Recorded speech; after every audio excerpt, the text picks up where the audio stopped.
Holidays are upon us, and that means we're doing a lot of shopping.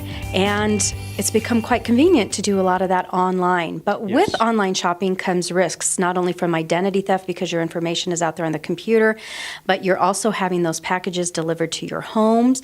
What are some of the tips that you would give to our residents in regards to those purchases and how they can be safe online and having those packages delivered at home? Sure. When you're making purchases online, don't use your debit card, use your credit card.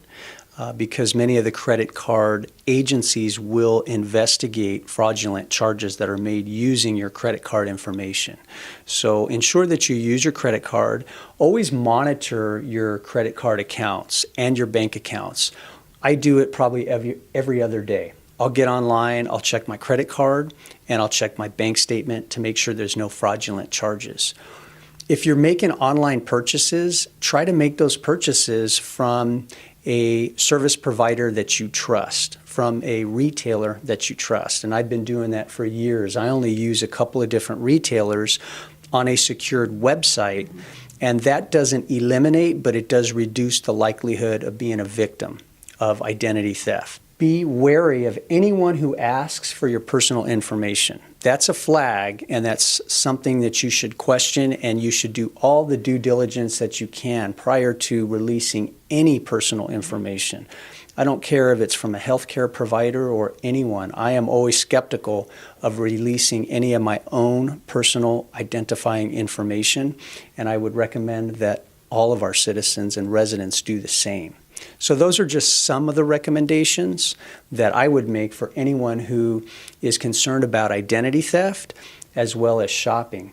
And in addition, with identity theft, we have 3 credit reporting bureaus, and they will provide you 1 free credit report on a yearly basis. So every 4 months, you can get a free credit report from the major credit reporting bureaus, and that's also a good way to track any potential fraudulent charges that have been made using your identifying information.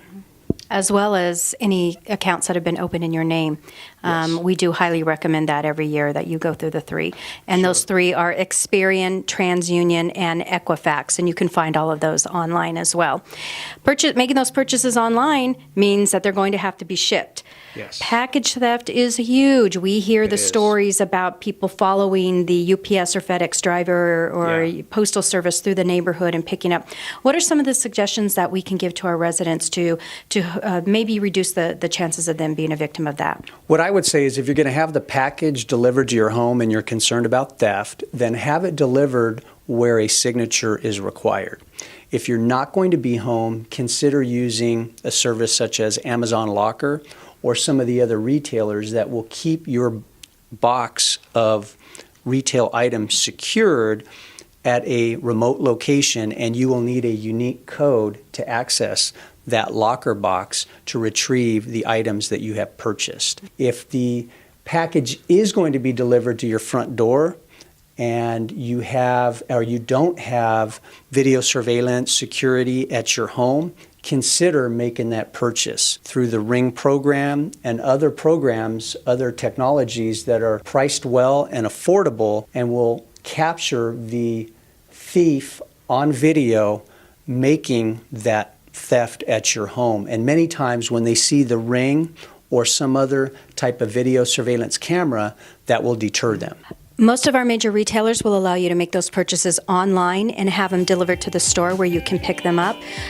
If you have a neighbor that's home on a daily basis, somebody that's retired, maybe have those deliveries made to your neighbor's home or a friend or family member that is going to be home as often as possible. So thank you very much for those tips. You're welcome.